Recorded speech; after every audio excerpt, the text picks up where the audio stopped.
There are a lot of potential reasons why you might be experiencing trouble with your Fox Now, and then you run into issues streaming it. Well, in today's tech video, I'm going to show you how to fix Fox Now on your Roku device.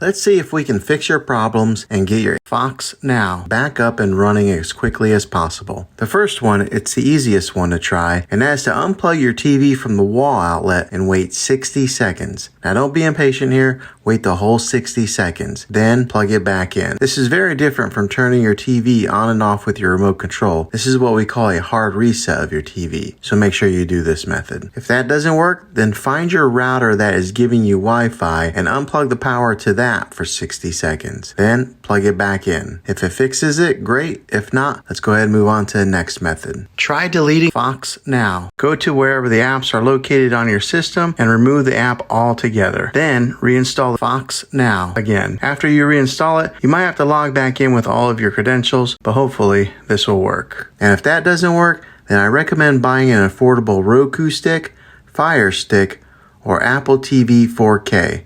And plug that into your TV and use that as your main streaming player. And you'll be able to access Fox Now that way. I'll put links in the description down below of where you can get one. Well, hopefully this video was helpful. If it was, go ahead and throw a thumbs up on it. Go ahead and subscribe to my channel. I make tech videos all the time, and I would love to have you back in the next one. Take care.